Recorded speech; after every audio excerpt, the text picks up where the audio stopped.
How frustrating is it to be at this year after year and have no suspect description, no ID, no leads, no nothing? I looked at your case and I was like, oh my gosh, they don't seem to have anything, Maggie.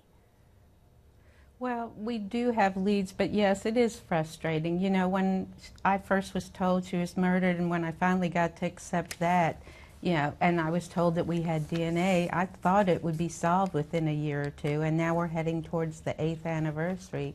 And it's hard, but like any mother would, I'm not going to stop till, you know, we do find her killer. Does the pain remain as intense as when you first learned of this horror? It does, but it doesn't. Somebody once said early on that it would become different, and I didn't know what they meant. And it's that you learn to carry it in different ways. Because I go on these caravans, because I believe her memory is making a difference, that I'm doing things in honor of her, and I guess that makes it easier. But just listening to you all do some of those news stories, you know, I could feel the tears welling up again, you know. So you just never know, but you learn to walk with it because you have no choice. Well, Tulsa police believe they have the killer's DNA from the crime scene, but they've compared it to thousands and thousands of samples and have not been able to find a match. I want to go out to John Lieberman, investigative reporter who's been working on this case, who brought us this story, and we thank you for that, John.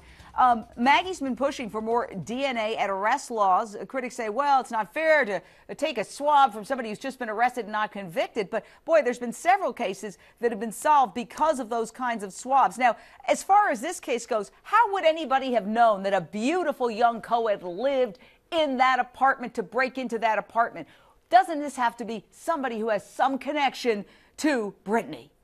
There are so many different ways that this could have happened. Maybe somebody worked for the electric company or the cable company and knew by the name and the date of birth that a young woman lived in this apartment. Maybe they were casing it out for days or weeks, knowing what time she came home. But the one thing is certain: police will solve this case. They have DNA. What this case needed, and what we're doing tonight, is national exposure, because police need a name. They have the DNA. They need a name. Who was seen in that apartment complex? Who didn't belong there? And it's very true, as Dr. Zingman said, that this person could be transient. This location is close to I-40, a major highway. This person could have hopped right on the highway and been off.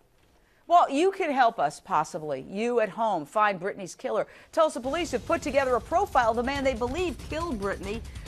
Cops believe the killer is somebody who may have started behaving very differently immediately after the time of this murder. So think back to September 2004. If you live in the Tulsa area, was there somebody who left the area? Did they have an extreme change in behavior?